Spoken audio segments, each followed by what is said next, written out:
All right. Welcome, everybody, to our first official 2025 growth call, otherwise known as Making Mondays M3. I am super excited that we made it on this week. I don't know if anybody saw some of our tobacco from last week. I didn't know that the link expired at the end of the year. Did you, Maggie? No, I did not. Apparently, I needed a little help for 2025. Oh, so we had to reset, and we did try. Let me tell you guys, we attempted to get to you so many different ways, and we actually made it live on one of the pages and didn't know it. It was fun. It was a good time.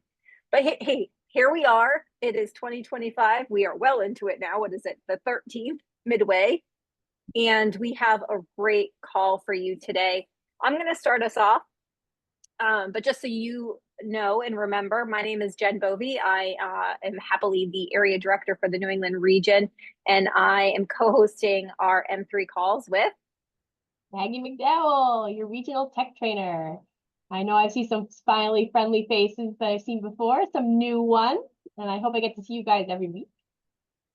yes. And you know, that's a really good point because here we're at a pivotal point with this call where we're trying to see if this is a good call to keep on our regional calendar and keep bringing these every Monday, or if it's maybe something we could use maybe change it and not have this call and use the time for something else like lead generation. So we're going to leave that up to you guys and see where it goes. We're going to ask your leadership, but we are looking to see if we need to make some changes to this call to make sure that we're delivering the best we can for the time. So why don't we just dive right in, Maggie, to some content. And today I'm going to talk to you guys about something that I'm bringing to my market center. It's a new workshop that we just built out, and we're delivering it on Friday for the first time ever. You guys are going to be the first to kind of hear a little bit about the start of it.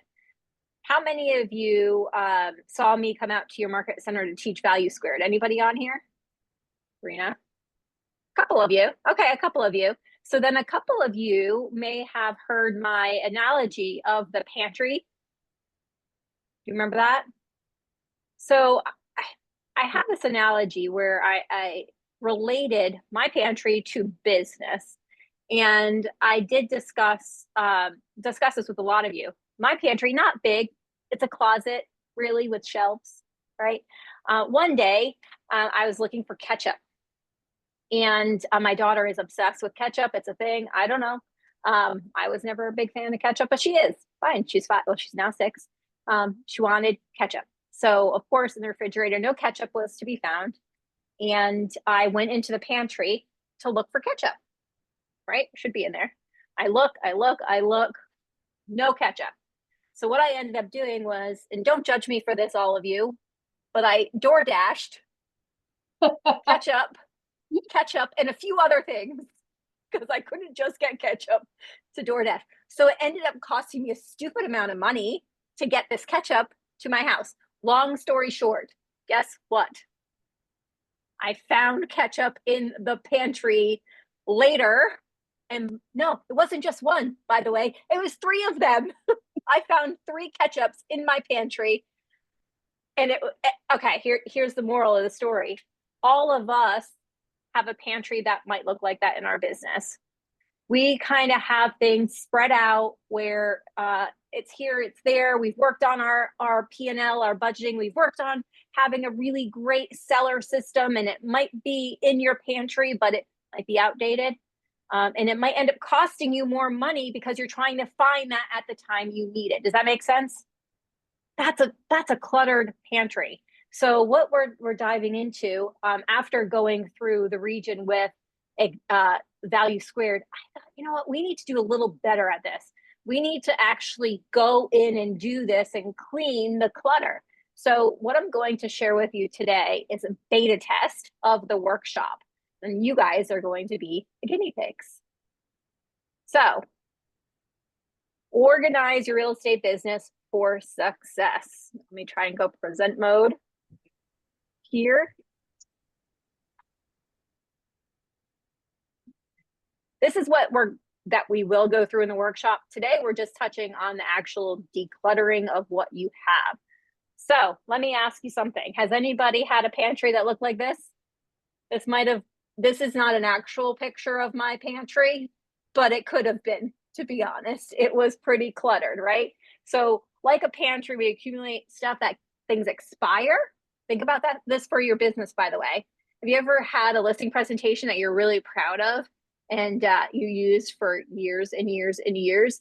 Maybe we needed to update that and use a little more of the new technology, or just update the look of that. Expired items, or we lose organization and what we need. So the whole point of this is assess what our business looks like right now.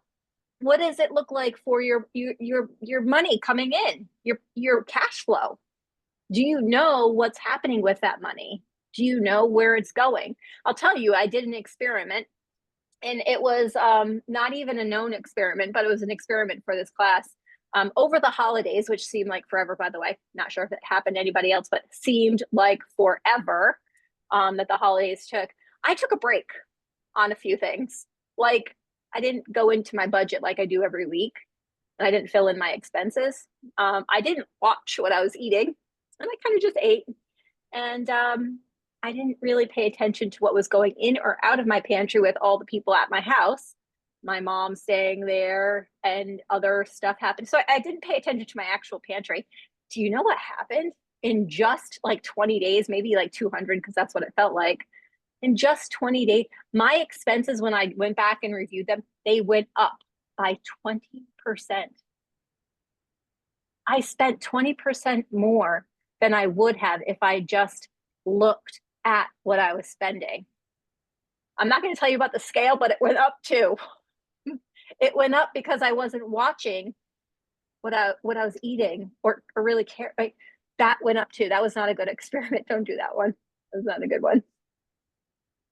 And the other thing was my business. It didn't move the needle, right? It didn't move. So by not focusing on it just for that period of time, shifted back. Now it didn't go back to this first image of the pantry. It didn't get completely messed up. Not everything went crazy, but it was enough to feel the pain. So by going through this activity that we're going to go through together right now, we're going to assess what your business looks like. So I want everybody to grab a piece of paper, jot this down, whatever you have in front of you. Maybe you're old school like me and have actual paper. Maybe you're digital like Maggie and have a note-taking device. I don't know, whatever it is, grab that. Assess what your business looks like. Now, if I go back to this slide really quickly, I'm going to assess what your business looks like in these areas. Let's start with profit and loss and budgeting. How good is that? On a scale of 0 to 10, rate yourself. Do you look at what comes in for a cash flow? Do you look what goes out for money? Rate yourself on that. What about your leads and contacts? How good are you at that? Do you know if all of your database is being dripped on? Do you connect with them on a regular basis? Is the health score of your database 80% or higher? What about working with sellers? And when I mean working with sellers, do you have a pre-listing package ready to go? Do you have a listing presentation ready to go? Do you have a checklist of what happens when? The full process of working with a seller, how is that in your toolkit or your pantry that I'm going to call it? Working with buyers, same thing. Do you have a process? Do you have a presentation? Do you have a checklist? Do you have it ready to go? Next one is your vendor portfolio. This is one of the reasons I built this course was because of number 5 right here, session 5. This is a big opportunity that's being missed by so many agents that we don't have a vendor portfolio built out. Just by having that, your value as an agent goes up dramatically by being able to offer vendor support to your clients. Whether it be that they're going to call you back within 24 hours because they're a part of my portfolio, Or they might even give a discount. Now make sure you correct that with your vendor, or they know that if you're saying it. Maybe they're giving a discount to your clients. That's a value add. So what does that look like? How about your digital footprint? Another reason why this workshop was built was because we realized that real estate professionals in our digital footprints might not align. How up to date is your LinkedIn to your Facebook to your Instagram to your TikTok thing to your Google reviews or your Google business page? How organized is that? And then the seventh one, your Google reviews. Now more than ever, that is going to be important for you and your business. Why? How many times do you look at Google reviews before you purchase something, go to a restaurant, go to a hotel, or a service? I just hired a magician for my daughter's 6th birthday this weekend. Thank goodness I went on Google. He got the best reviews and he delivered. I will recommend him for everything, by the way, now. His name is Jason Maz, and he was fantastic if you're looking for a magician for like 1.5 to 10-year-olds. But here's the thing, Google reviews for your business is more important than ever because that's where everybody's going, including your friends and family. How well are you at that? And then the last one is making sure that this process happens regularly, because every 6 to 8 months, we need to go back into our pantry and make sure it's cleaned up, or it's going to get all messy again. I took 20 days and it got kind of messy in there, right? Finances, weight, and the pantry all got messed up. And then the other thing that we're going to deliver or go through is your unreasonable hospitality. What kind of service are you providing for your clients? That's unreasonable hospitality. And that's all around the book, Unreasonable Hospitality by Will Guidara. All right, so take your assessment. I'm going to go back to my page here. Takes me a minute. Okay. Take inventory of your business processes. What we just went through, those 8 different things in your business, 8 sections of your business. Now, think about what needs to be removed, what's outdated or not working. Write that down on your page. Maybe each one, put one thing, because I bet that in each one of those 8 sections, you have one thing that might need to be updated or is not working. And that might be you're not looking at your finances. That might be you don't have a listing presentation, you need to get one. Then the next thing is reorganize. So what's the one strategy you could take from this quick conversation we're having today to simplify, scale, or add success to that one thing you wrote?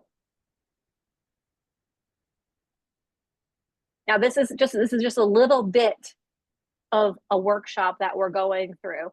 This is big. This is stuff that after teaching Value Squared, holy mackerel, this is something that we all just need to take a minute and really look at and evaluate on a regular basis. So I'd love to open it up to the group. What did you write down? What do you have to assess? What's your pantry look like? And you know what? Some pantries are going to be really clean and organized. Some of them might be empty because they're just starting in the process of real estate, and some might be in the middle there. So I'd love to hear from you guys. What do you need to assess? What do you need to remove? What's outdated? What's your pantry look like? Well, I'm brand new, so I come on just to see what this was all about, but I'm just building my stuff. You know what? And you're in a good spot because you don't have a messy pantry. You have a clean slate pantry. Yeah. And that's a good place to be. Thank you for being on, Christine. And I really appreciate you speaking up too. Here's the thing, go through each one of those and just work on one thing, just one, because it'll get too overwhelming to try and fill that whole pantry and get completely organized in one day, 1 week, 1 month. Pick one thing at a time and build on it.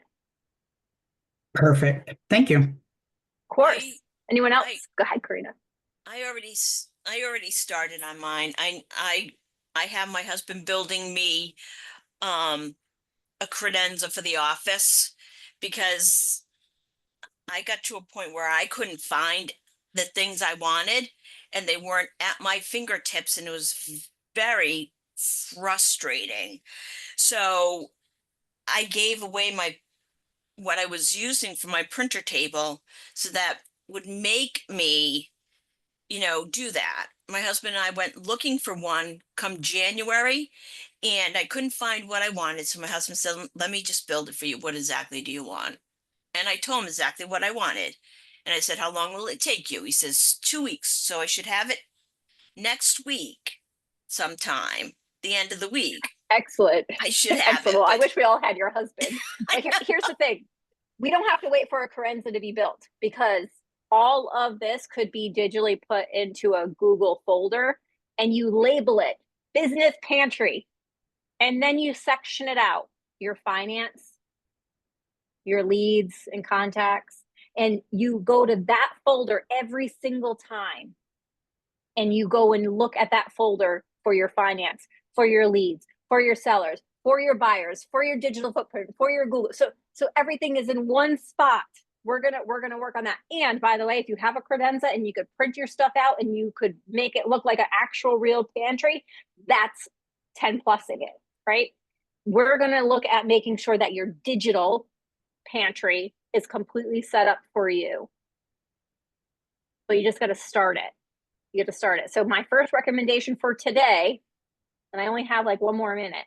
So my first recommendation for today is go into Google, create a folder that says 2025 Business Pantry, and just get it started. Because you could now take the time after today's call to go through that activity we just did and start chipping away at it. And by the way, if you don't know where to find a listing presentation, a buyer presentation, or how to do a budget, come talk to us. Go talk to your leadership in your market center. We all have the tools available for you, and we're going to provide them to you anytime we can. We have them. Don't go recreate the wheel. All right. Any questions, comments, thoughts? I mean, just to echo you, the being able to organize your pantry and knowing what you have in the pantry is so important, right? There are so many tools that we have, especially at KW. The problem is finding them, right? We're trying to find the ketchup, and we actually have like 4 bottles somewhere, and sometimes we don't even know we have it. And so, learning what we have to offer and what you have to offer to your clients is super important, and having that sort of organized file is going to really help for sure. Thanks for adding that, Maggie. Yeah, you're absolutely right. We talk about value, right? How do you add value as a real estate professional? These are the ways, by showing up as a true professional and being able to offer some great vendor opportunities for them. How many people do you ever see on Facebook how many times somebody says, I'm looking for a roofer, looking for an electrician, looking for a accountant? These are all opportunities for us to have these great relationships. Oh, and by the way, when you do have these great relationships where you're sending business to them, guess what they do? They send business right back, because it's a partnership. So huge opportunity with a lot of these different areas in your business. Hopefully you wrote this down and you did this activity, because I promise you, even if you do one thing, it's going to organize yourself for 2025. The recording of this will the recording of this will be put on our Facebook group page on the M3. If you're not a member of the M3 group, just ask for to be a member and we'll let you in. All right, any other comments before we turn it over to our social media portion of the class or our call? What's the link to what? To the Facebook group? I'll get it for you. I was just about to look for it, but we'll go. You got that, Jen? I'll do that. Okay. All right, so let me share what we got going on for social this week. Let's see. Share.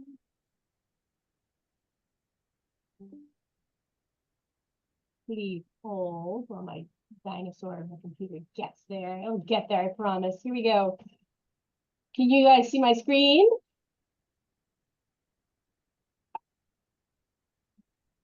No. Trina, did you say something? Oh, there it Yes. is. All right, there we go. Got it. All right, cool. So for tomorrow, we're going to start with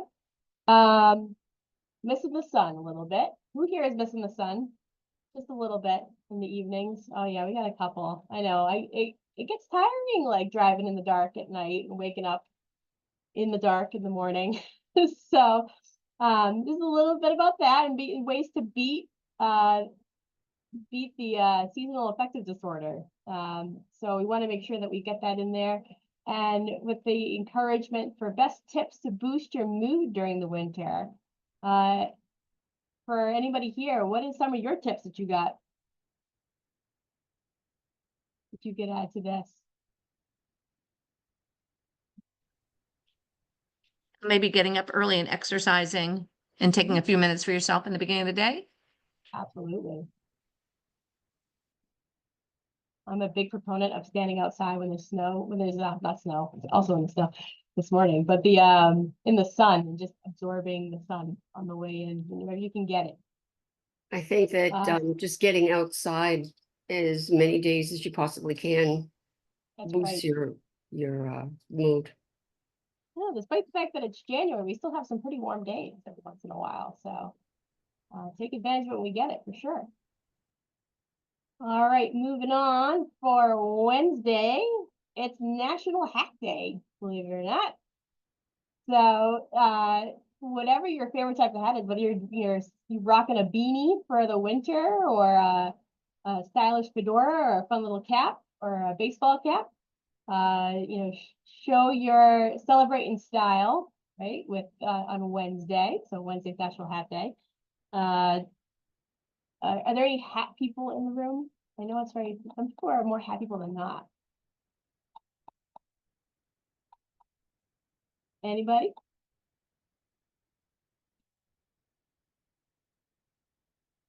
Jen looks like she's talking, but I can't tell if she's talking at us.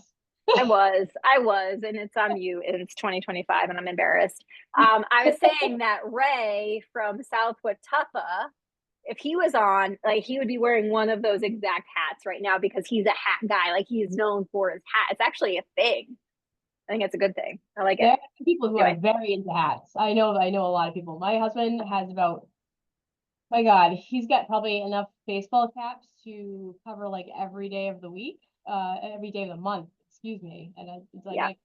his car, I don't know why he has so many, but he does.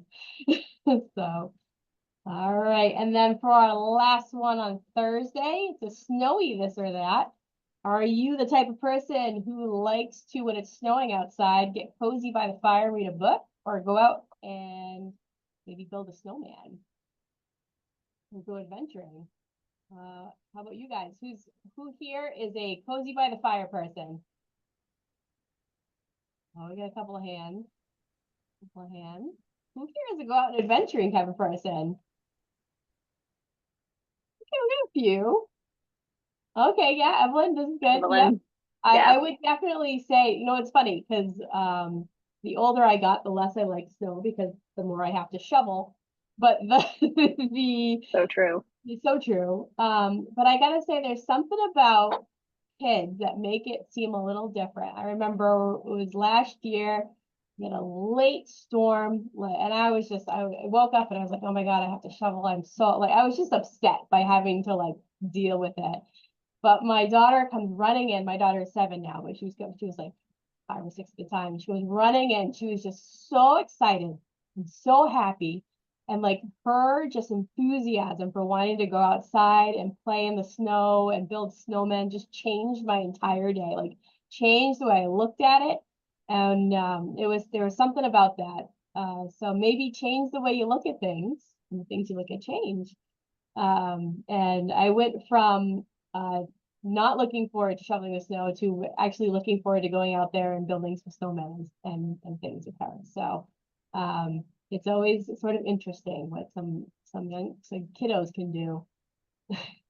4-year-old can eat a 2-year-old's body. I love that, Evelyn. That's great.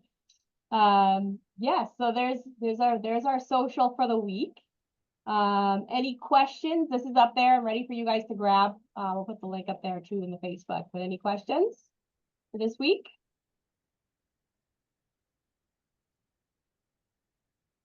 Cool. Well, then I encourage you all to look in your pantries and see if you have some catch up. So. Don't be me. Don't be me. we've all been there. Don't spend extra money for something that you already have that you don't need. That's the whole, that's part of it. Update your systems, update your presentation. You got it there. It's all right there for you. Just take a look at it and start organizing it. In 2025, it's going to be a really good year for you. Money and time, with time and great too. Yeah. So, yep. Yeah. Excellent. All right. All right, awesome. all. So we will see you next time. I hope you guys have a wonderful week. Bye, guys. Bye. Thank you. Bye.